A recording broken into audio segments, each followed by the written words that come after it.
എന്തളിയാ അളിയനകത്ത് പോയിട്ടേ 2 ഏത്തപ്പഴവും 2 മുട്ടയും കൂടെ കഴിച്ചിട്ട് വന്നടിക്കാം. എന്തിന്? എന്നാലേ അളിയന്റെ ഈ ബെൻസ് സ്റ്റാർട്ടാവും. മണിക്കൂട്ടാ, കളിയാക്കിയതാണെന്ന് എനിക്കറിയാം.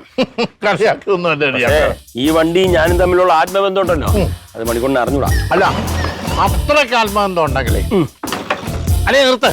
അത്രയ്ക്ക് ആത്മബന്ധം ഉണ്ടെങ്കിലേ വല്ലപ്പോഴും ഇച്ചിരി പെട്രോൾ അടിക്കണം. അളിയന്റെ ജന്മദിനത്തിനെങ്കിലും 1 ലിറ്റർ പെട്രോൾ മണിക്കൂട്ട. ഇത് പെട്രോൾ ഇല്ലാത്തതിന്റെ കുഴപ്പമില്ലെന്ന്. പിന്നെ ഇതെന്ത് മേജർ കംപ്ലൈന്റ് ആണ്. ഇതിനെ കൊണ്ടുപോയി ആന്റിജൻ ടെസ്റ്റ് നടത്തളിയാ. ഇതിനെ ഒറ്റ അടിക്ക് സ്റ്റാർട്ട് ആയിക്കൊണ്ടിരുന്ന വണ്ടിയാ. എന്റെ മോളുണ്ടല്ലോ, നിങ്ങളുടെ പുന്നാര അനന്തരവള്, ആ റിങ്കി, അവള് തൊട്ടതിന് ശേഷമാണ് ഇതിന് ഇത്രയും പ്രശ്നം ഉണ്ടായത്. അറിയാമോ? നിർത്തളിയാ, നിർത്ത. എനിക്കൊരു ഉപദേശമുണ്ട്. അളിയന് ഈ വണ്ടി വിറ്റിട്ട് പുതിയൊരു വണ്ടി എടുക്കണം. പറഞ്ഞു കേട്ടല്ലോ. കാശില്ലയോ? എന്നോട് വരാം. കാശില്ലയോ? എന്നോട് വരാം. അളിയന്റെ ബാങ്കിൽ നിന്ന് അളിയന്റെ പേരിൽ ലോൺ സംഘടിപ്പിച്ച് ഞാൻ തരും. ഇങ്ങോട്ട് പോയി. എന്താ പറയുന്നത്? ഈ വണ്ടി വിൽക്കാനോ? ചുമ്മാതെ ഇത് അടിച്ചടിച്ച് അളിയന്റെ നിക്കറ് കീറത്തേ ഉള്ള അളിയാ. മണിക്കൂറിനെ അറിഞ്ഞൂടാത്തോണ്ട് ഈ വണ്ടി ഉണ്ടല്ലോ, ഇപ്പോഴേ ഇവിടുത്തെ ന്യൂജൻ പിള്ളേരുടെ ട്രെൻഡി വണ്ടിയാണ്. അവർക്കുണ്ടല്ലോ ഇങ്ങനത്തെ വണ്ടി ഓടിക്കുന്നവർക്ക് ഒരു ക്ലബ്ബ് വരെ ഉണ്ട്. ഈ ഇത്തരം വണ്ടി ന്യൂജൻ പിള്ളേർ കൊണ്ടുപോയി കഴിഞ്ഞാൽ അതിന് വേറെ ഒരു ലെവലാ. അളിയൻ ഈ വണ്ടി കൊണ്ട് പറഞ്ഞോണ്ട് എന്റെ അറിയാം. ഒരു ഈർക്കിലെടുത്താൽ പെട്രോൾ ടാങ്കിൽ ഇട്ടൊന്ന് മണപ്പിച്ച് നോക്ക്, പെട്രോളിന്റെ മണം കാണത്തില്ല. പെട്രോളിന്റെ കാര്യമല്ല ഞാൻ പറഞ്ഞത്. എനിക്ക് തോന്നുന്നത് ഇതിന്റെ പ്ലഗില് അഴുക്ക് കയറി കാണും. എന്റെ അളിയാ, ഇതിന് പ്ലഗ് പോലും കാണത്തില്ല. അളിയ അയച്ചു നോക്ക്. പ്ലഗില് അഴുക്കായിരിക്കും, അല്ലെങ്കിൽ പെട്രോളില് കരട് കാണും. ആയിക്കോട്ടെ. എന്തായാലും ഒന്ന് അഴിച്ചു നോക്കിയാലേ നോക്ക്. ഇനി അതിന്റെ കുറവുകൂടെ വേണ്ട. അതായി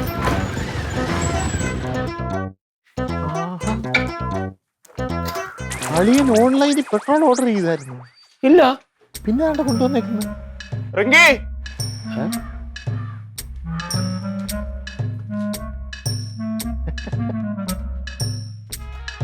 മോളെ റിങ്കി, മൊള്ളൂസേ, ഇറങ്ങി വാ. നിന്റെ അവിയേട്ടൻ വന്നിരിക്കുന്നു. അവിയേട്ടൻ? അപ്പൊ അതാണല്ലേ സീൻ കോൺട്രാ ഉണ്ടെങ്കിലേ മോളെ ഇറക്കി വിട്. മോനെ, എന്താ നിന്റെ പ്രശ്നം? ആരാ നീ?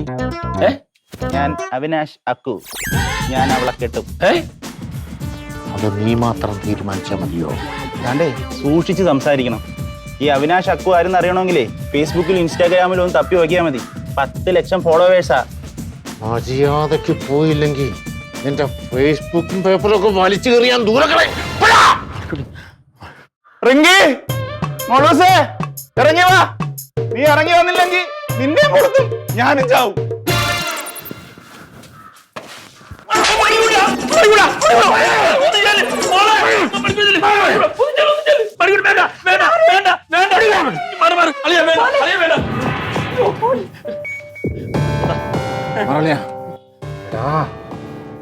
രാജ്യസ്നേഹമില്ലാത്ത രാജ്യദ്രോഹി.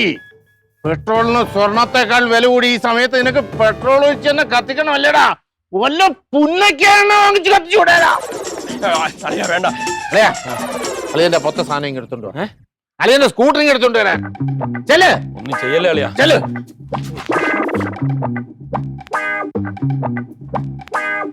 ഇങ്ങോട്ട് കയറ്റി വെക്കളിയാ. തുറക്ക്. ടാങ്ക് തുറക്ക്.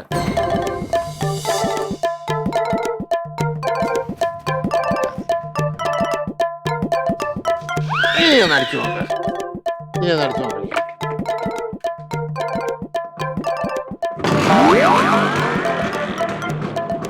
എന്തായോ?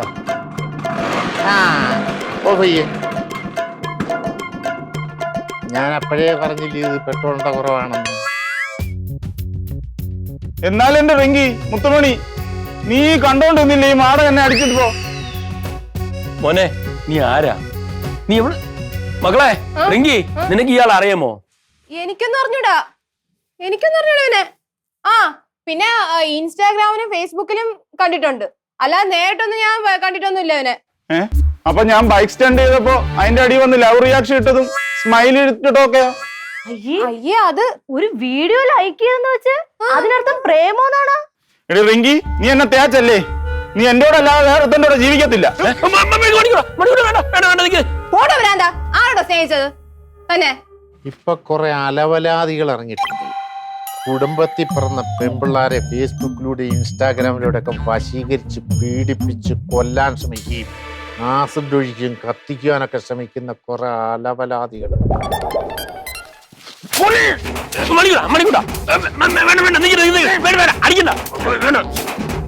പോയിക്കോണോ എന്റെ മുമ്പിൽ? പോട്ട് ഇത്രയും അടി വാങ്ങിച്ചിട്ടേ ഞാൻ വെറുതെ ഇരിക്കുമെന്ന് അങ്ങൾ കരുതണ്ട. എന്നാ പന്ന കിളവാ, എന്നും തന്റെ മോളെ ഉദ്ധരിക്കത്തില്ലല്ലോ. എന്തെങ്കിലും വെളിയിലിറങ്ങുമല്ലോ. പെട്രോളിനല്ലേ വില കൂടുതലുള്ളൂ, ആസിഡിന് വില കുറവാ. ആന്നോടാ, ആസിഡിന് വില കുറവല്ലേ? നിന്റെ അച്ഛൻ CC അടയ്ക്കുന്ന ഈ വണ്ടി അടക്കം നിന്നെ ഇവിടെ ഇട്ട് കത്തിക്കാൻ.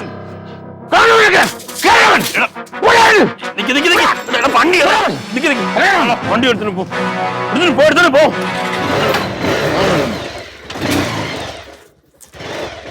കൊണ്ടുപോയി നീ. ഇതൊക്കെ പ്രശ്നങ്ങളാണ്.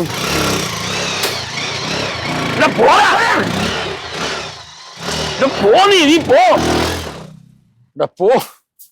അളിയാ അത്തോട്ട് വാ, ബാക്കി നമുക്ക് അകത്ത് നിന്ന് സംസാരിക്കാം. വാ ചെല്ലേ.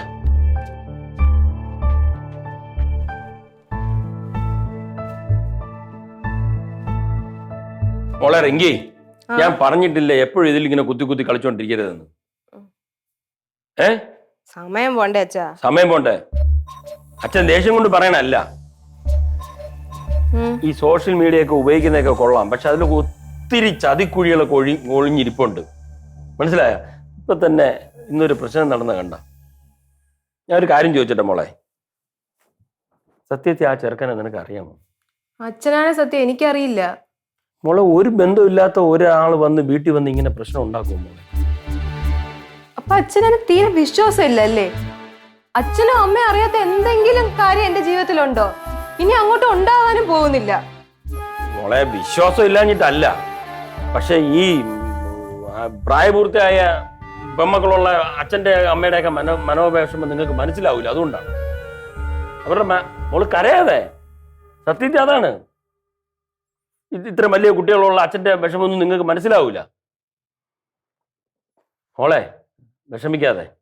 അച്ഛൻ എന്നാലും എന്നെ മനസ്സിലാക്കാൻ പറ്റില്ലല്ലോ അച്ഛ. അച്ഛന് നിങ്ങളെ അറിയാം, പക്ഷെ ഈ സോഷ്യൽ മീഡിയ എന്ന് പറഞ്ഞാൽ വലിയൊരു ചതിക്കുഴിയാണ്. ഈ ഫേസ്ബുക്ക്, വാട്സപ്പ്, ഇതിലൊക്കെ ഒത്തിരി അപകടങ്ങളുണ്ട്.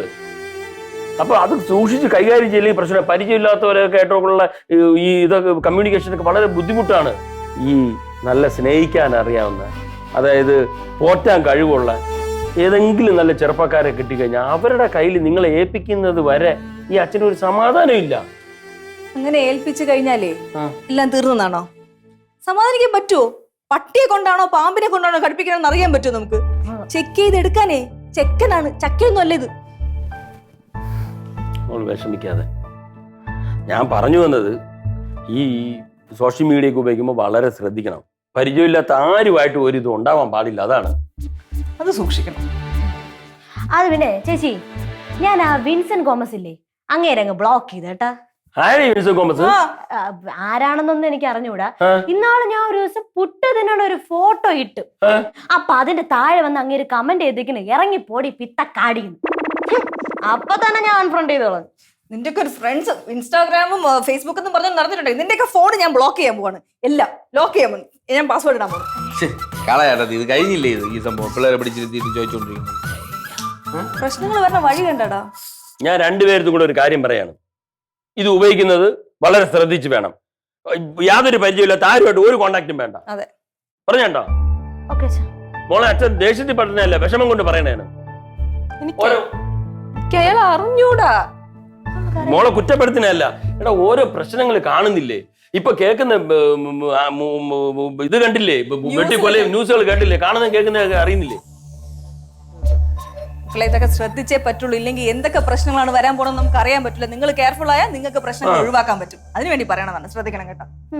ഇതിൽ കൂടെ ഉള്ള ബന്ധങ്ങൾ എന്ന് പറഞ്ഞാൽ എല്ലാം ഫേക്ക് ആണ്. അങ്ങനെ നമുക്ക് അടച്ചത് എല്ലാം അങ്ങനെ ഇത് പറയാൻ പറ്റില്ല. പണ്ട് നമുക്ക് ഇതൊന്നും ഇല്ലാത്തപ്പോഴും കൂട്ടുകാരെ കൊണ്ടല്ലോ, സോഷ്യൽ മീഡിയ ഒന്നും ഇല്ലാത്തപ്പോഴും നമുക്ക് കൂട്ടുകാരെ കൊണ്ടായിരുന്നല്ലോ. ഈ പറഞ്ഞ പോലെ ബന്ധങ്ങൾ നമുക്കുണ്ടായി, ബന്ധങ്ങൾ നമുക്ക് പരിചയമുള്ള പലർക്കും ഉണ്ട്. ഇപ്പൊ നമ്മ ശ്യാമളാമ്മയുടെ മോള് പ്രേമിച്ചേല് കല്യാണം കഴിച്ചത് വീട്ടുകാർക്ക് ഇഷ്ടമൊക്കെ തന്നെ ആയിരുന്നു. കെട്ടിച്ചു കൊടുത്ത് ആക്സിഡന്റ് ആയി ആ പയ്യ അങ്ങ് മരിച്ചുപോയി. ആ പെണ്ണ് ഇപ്പോഴും വിഷമിച്ചോണ്ടിരിക്കണേ. അങ്ങനെ എന്ത് സംഭവിക്കാനുള്ള എന്ത് സംഭവിക്കാം. അതുകൊണ്ട് ഇത് മൊത്തത്തിൽ ആത്മാർത്ഥമുള്ളത് അതാണ്. ഇങ്ങനെ ഈ സോഷ്യൽ മീഡിയ ഒന്നും ഇല്ലാത്തോണ്ടേ പഴയ കൂട്ടുകെട്ടെന്ന് പറഞ്ഞാൽ ഈ പരിചയമില്ലാത്തവരൊന്നും കമ്പനി ഇല്ല. നമ്മൾ നല്ല പരിചയമുള്ളവരാണ് നമ്മളെ കൂട്ടുകാരെന്നുണ്ട്. ഇതിപ്പോ ചുമ്മാ ആരെങ്കിലും ഒരു വേറൊരാളുടെ ഫോട്ടോ ആയിട്ട് വന്നാലും നമുക്ക് പെട്ടെന്ന് അറിയാൻ പറ്റൂല. ഈ സോഷ്യൽ മീഡിയ നമുക്ക് പൂർണ്ണമായിട്ട് കുറ്റപ്പെടുത്താനും പറ്റൂല. ഇപ്പം ഞാൻ ഉദാഹരണത്തിന് കാര്യം ചോദിക്കാം. നിങ്ങൾ കുഞ്ഞിലെ ഷവായി കഴിച്ചിട്ടുണ്ടോ? ഇല്ലല്ല. ഷവർമ കഴിച്ചിട്ടുണ്ടോ? പിന്നെ കുഴിമന്തി കഴിച്ചിട്ടുണ്ടോ? ഇല്ലല്ലോ. അന്ന് വെച്ച് കഴിച്ചിട്ടില്ല എന്ന് പറഞ്ഞു കഴിഞ്ഞ് അതിന് വലിയ ദോഷം കാര്യങ്ങളൊന്നും ഇല്ലല്ലോ. അതുപോലെ തന്നെയാണ് കുഞ്ഞിലെ ഇല്ല.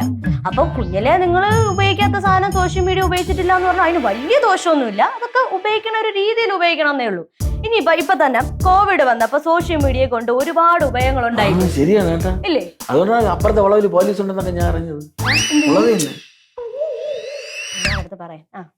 മക്കളെ പറഞ്ഞു പറഞ്ഞത് ഇപ്പൊ വീട്ടുകാരൊക്കെ ആലോചിച്ച് നടത്തുന്ന കല്യാണങ്ങൾ അപ്പൊ ഒരു എന്തെങ്കിലും ഒരു ഉറപ്പുണ്ട് എന്ന് പറഞ്ഞ് ഈ സോഷ്യൽ മീഡിയ ഞാൻ തീരെ അങ്ങ് അടച്ച് പറയണില്ല.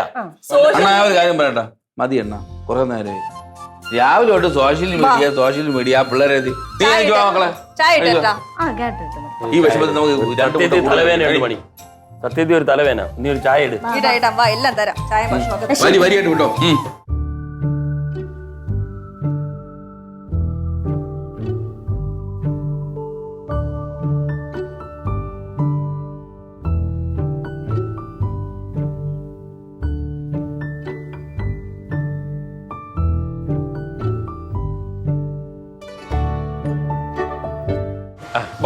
അവിനാശ് ഇല്ല കുഴപ്പമില്ല പറഞ്ഞാൽ ഇല്ല ഇരിക്കും. ഇല്ല പ്രശ്നമില്ല പറഞ്ഞാൽ മതി. അതെ അവിനാശ് ഇന്നലെ വീട്ടിൽ വന്നപ്പോ വളരെ വല്ലാത്തൊരു അവസ്ഥയൊക്കെ ആയിരുന്നു. അതിന്റെ സിറ്റുവേഷൻ അവിനാശ് ഇങ്ങനെ വന്ന് പ്രതികരിച്ചുകൊണ്ടൊക്കെയാണ്. ഇങ്ങനെയൊക്കെയാണോ ഒരു വീട്ടിൽ വന്ന് പ്രവർത്തിക്കേണ്ടത്? അപ്പൊ അതിന്റെ ഒരു ബുദ്ധിമുട്ടൊക്കെയാണോ? അങ്ങനെയല്ലല്ലോ അങ്ങളെ. ഇതിപ്പം അങ്കിളിനെ പോലെ പഴയ കാലമൊന്നും അല്ലല്ലോ, ന്യൂ ജനറേഷൻ കാലമല്ലേ. അപ്പോ ന്യൂ ജനറേഷൻ പിള്ളേർ ഇങ്ങനെയൊക്കെയാണ് പ്രതികരിക്കും. ഇഷ്ടമുള്ളത് കൊണ്ട് പ്രതികരിക്കും. എനിക്ക് അവളെ ഒരുപാട് ഇഷ്ടമാണ്, അതുകൊണ്ട് ഞാൻ പ്രതികരിച്ചു. മോനെ, ഈ ഇഷ്ടം എന്നൊക്കെ പറയുന്നത് ഒരാൾക്ക് മനസ്സിൽ നിന്ന് തോന്നേണ്ടതല്ലേ, അല്ലാതെ പേടിപ്പിച്ചോ ഭീഷണിപ്പെടുത്തിയോ ഒക്കെ വാങ്ങാൻ പറ്റുന്ന ഒരു ഇതാണോ? അപ്പൊ എന്റെ മോൾക്കാണെങ്കിൽ തന്നെ മോനോട് സ്നേഹം തോന്നണമെങ്കിൽ അവൾക്ക് തോന്നണം. അല്ലാതെ ഇങ്ങനെ പെട്രോളും മണ്ണെണ്ണയൊക്കെ ആയിട്ട് വന്ന് കത്തിച്ചുകളെയും കൊന്നുകളയും എന്നൊക്കെ പറഞ്ഞു കഴിഞ്ഞാൽ ആർക്കെങ്കിലും തോന്നുമോ? ഇങ്ങോട്ടിരിക്കേ. ഇല്ല കുഴപ്പമില്ല പറഞ്ഞാൽ മതി. ആരൊക്കെ ഉണ്ട് വീട്ടില്? വീട്ടില് ഞാൻ ഒറ്റയ്ക്കേ ഉള്ളൂ. അപ്പൊ അച്ഛനും അമ്മയൊക്കെയോ? അവരൊക്കെ അബോർഡാ, വെളിയിലാണോ? അതെ. അപ്പൊ ഇവിടെ ഒറ്റയ്ക്കാണല്ലേ? അതെ അതെ. ശരി. അപ്പൊ ഇപ്പൊ അവിനാശിന്റെ സഹോദരങ്ങളുണ്ടോ, സഹോദരിയൊക്കെ ഉണ്ടോ? ഇല്ലില്ല, ഞാൻ ഒറ്റയ്ക്കാ. അതെ, അത് അപ്പൊ അവിനാശിന് അത്ര ഉൾക്കൊള്ളാൻ കഴിയില്ല. കാരണം ഒരു സഹോദരിയൊക്കെ ഉണ്ടെങ്കിൽ അല്ലെങ്കിൽ ഒരു മകളുണ്ടെങ്കിൽ വീട്ടിൽ ഒരാൾ വന്ന് ഇങ്ങനെ മണ്ണെണ്ണയൊക്കെ ആയിട്ട് വന്ന് കൊന്നുകളെയും കത്തിക്കുന്നൊക്കെ പറയുമ്പോഴത്തേക്ക് അത് മനസ്സിലാക്കാൻ വളരെ ബുദ്ധിമുട്ടാണ്. ഇത് ഞാനേ 2 പെമ്മക്കളുടെ അച്ഛനാണ്. അപ്പം എൻ്റെ വീടിന് മുറ്റത്ത് പെട്ടെന്ന് ഒരാൾ വന്നിട്ട് ഇങ്ങനെയൊക്കെ ചെയ്യുമെന്ന് പറയുമ്പോഴത്തേക്ക് നമുക്ക് എങ്ങനെയായിരിക്കും? പ്രത്യേകിച്ച് ഇന്നലെ അവളുടെ മാമനാണ് ശാരീരികമായിട്ട് കുറച്ച് ബുദ്ധിമുട്ടൊക്കെ ഉണ്ടാക്കിയത്. അവളുടെ മാമനാണ്. അവരൊക്കെ എന്ന് വെച്ചാൽ പൊന്നുപോലെ നോക്കുന്ന കുട്ടികളാണ്, വളരെ സ്നേഹത്തോടു കൂടി കാണുന്നതാണ്. അപ്പൊ അങ്ങനത്തെ ഒരു സാഹചര്യം വന്നുകൊണ്ടാണ് ഇന്നലെ അങ്ങനെ ഉണ്ട്. അതൊക്കെ അങ്ങ് മറന്നേക്ക്. പിന്നെ ഇതല്ല സ്നേഹം എന്ന് പറയുമ്പോഴേ അതിങ്ങനെ ഭീഷണിപ്പെടുത്തിയോ വിരട്ടിയോ ഒക്കെ സമ്പാദിക്കാനുള്ള അല്ലല്ലോ. മോൻ ഇങ്ങോട്ട് ഇരിക്കേ, മോന്റെ പപ്പ പറയുന്ന പോലെ കേക്ക്, ഇരിക്കേ. അതൊക്കെ ഒരു കുട്ടിക്ക് അല്ലെങ്കിൽ ഒരാൾക്ക് മനസ്സിൽ നിന്ന് വരണം ഒരാളോട് സ്നേഹം. അപ്പൊ അങ്ങനെ സ്നേഹം തോന്നണമെങ്കിൽ തന്നെ നല്ല രീതിയിൽ വേണ്ടേ പെരുമാറാനായിട്ട്. ഇപ്പൊ അവിനാശ് നല്ല കുട്ടിയാണ്. അവിനാശിന് ഇപ്പം എന്റെ മോളോട് സ്നേഹം തോന്നി, അത് വീട്ടിൽ ഒന്ന് പറയാം. പക്ഷെ അത് ഈ രീതിയിലൊക്കെ വരുമ്പോഴത്തേക്ക് ആ കുട്ടിക്ക് ഇഷ്ടപ്പെടുവോ? ആർക്കെങ്കിലും അവിനാശിന് ഉൾക്കൊള്ളാൻ പറ്റുമോ? അപ്പൊ അങ്ങനെ വരുമ്പോഴത്തേക്ക് അതിന് ആ സ്നേഹത്തോടുകൂടിയൊക്കെ അത് എനിക്ക് മനസ്സിലായി അവിനാശിന് സ്നേഹം ശരിക്കും കിട്ടിയിട്ടില്ല. ഞാനൊരു കാര്യം ചെയ്യാം, മോന്റെ വീട്ടിൽ വന്ന് അല്ലെങ്കിൽ മോന്റെ പപ്പയും മമ്മിയും വിളിച്ചിട്ട്, അവർ ഇത്രയും നാള് വിദേശത്ത് കിടന്ന് കഷ്ടപ്പെടില്ലായിരുന്നോ? മോന് വേണ്ടിയില്ല അവരവിടെ കിടന്ന് കഷ്ടപ്പെടുന്നേ കാശൊക്കെ ഉണ്ടാക്കാൻ. അപ്പൊ ഇനി കുറെ നാള് മോന്റെ കൂടെ ജീവിക്കാൻ പറയാം. അങ്ങനെ ഒരു സ്നേഹമായിട്ട് ഒരു കുടുംബത്തോടുകൂടി ജീവിക്കുമ്പോൾ ഇതെല്ലാം മനസ്സിലാവും. ഞാനേ 2 പെമ്മക്കളുണ്ട് എനിക്ക്. അങ്ങനെ വലിയ ആഗ്രഹങ്ങളൊന്നും എനിക്കില്ല. പക്ഷെ അവരെവിടെയാണെങ്കിലും സന്തോഷമായിട്ട് സമാധാനമായിട്ട് ജീവിക്കണം എന്നുള്ളതാണ് എൻ്റെ ആവശ്യം. അപ്പോൾ അതുകൊണ്ടാണ് ഞാൻ പറഞ്ഞത് ഇനിയിപ്പോൾ മോൻ അവളെയാണ് ഇഷ്ടമാണെങ്കിൽ മോൻ ആദ്യം സ്വന്തം കാലിൽ നിൽക്കാനായിട്ടുള്ള ഒരു ത്രാണി ഉണ്ടാക്കുക, ഒരു ജോലിയൊക്കെ ഉണ്ടാക്കിയിട്ട് ഒരു പെണ്ണിനെ പോറ്റാനായിട്ടുള്ള ഒരു കഴിവൊക്കെ ഉണ്ടെങ്കിൽ ഇവളെ തന്നെ ഇഷ്ടമാണെങ്കിൽ അപ്പോഴും പറയൂ. നമുക്ക് അപ്പോഴും അവൾക്കും ഇഷ്ടമാണെങ്കിൽ, എൻ്റെ മോൾക്കും ഇനി അഥവാ ഇഷ്ടമാണെങ്കിൽ നമുക്കപ്പോൾ ആലോചിക്കാം. ഇപ്പൊ ഒരാളോട് സ്നേഹം തോന്നുന്നത് തെറ്റൊന്നുമല്ല, പക്ഷെ ഈ രീതിയിലൊക്കെ പെരുമാറുന്നത് എനിക്ക് റിംഗ് സെറ്റ് ആവില്ലെന്ന് എനിക്കറിയാം. ഞാൻ മോൻ വിഷമിക്കണ്ട. സോറി പറഞ്ഞേക്കാം. അയ്യോ അല്ല, മോൻ വിഷമിക്കാൻ വേണ്ടി പറഞ്ഞല്ല. പ്രശ്നമില്ല, ഞാൻ ഈ പ്രശ്നത്തിനൊന്നും ഞാൻ വരത്തില്ല. ഇതൊരു പെൺമകളുടെ അച്ഛന്റെ ഒരു വിഷമമാണ് ഞാൻ പറഞ്ഞത്. ക്ഷമിക്കണം.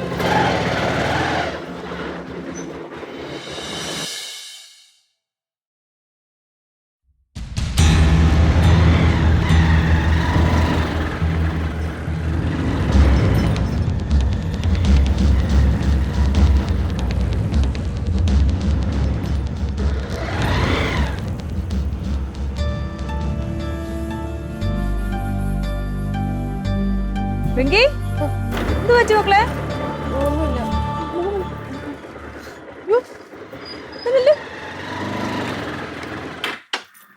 എന്തിനാണ് നീ ഇങ്ങോട്ട് വന്നേ? പേടിക്കണ്ട, ഞാൻ ഉപദ്രവിക്കാമെന്നൊന്നുമില്ല. പിന്നെ ജീവിക്കാൻ സമ്മതിക്കില്ലേ ഞങ്ങളെ?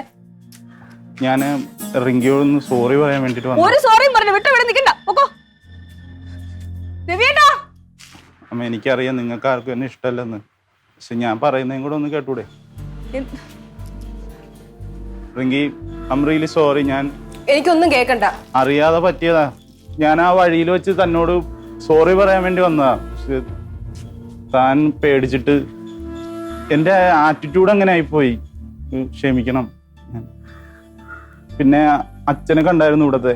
അച്ഛനെ? എന്നിട്ട് നിങ്ങളെയൊക്കെ വലിയ ഭാഗ്യ. അതുപോലൊരു അച്ഛനുണ്ടല്ലോ. ഞാനൊക്കെ 5ാം ക്ലാസ് തൊട്ട് ഒറ്റയ്ക്കായതാ. എനിക്ക് ഈ കൊണ്ടി വരുന്ന ക്യാഷാണ് അപ്പനും അമ്മയും. പിന്നെ ഈ ഫുഡൊക്കെ വെച്ച് തരാൻ വീട്ടിൽ വേലക്കാരി ഉണ്ട്. എനിക്കറിയില്ല ഞാൻ ചെയ്യുന്ന തെറ്റാണോ ശരിയാണോ എന്ന് എനിക്കറിയില്ല. അപ്പോഴത്തെ ഒരു ആവേശത്തിൽ പറ്റിപ്പോയതാ. ഞാനിനി നിങ്ങളെ യാതൊരു തരത്തിലും ഉപദ്രവിക്കില്ല. എന്റെ ഭാഗത്തുനിന്ന് എന്തെങ്കിലും തെറ്റുണ്ടായിട്ടുണ്ടെങ്കിൽ നിങ്ങൾ എന്നോട് ക്ഷമിക്കണം. അമ്മ എന്നോട് ക്ഷമിക്കണം. ഞാൻ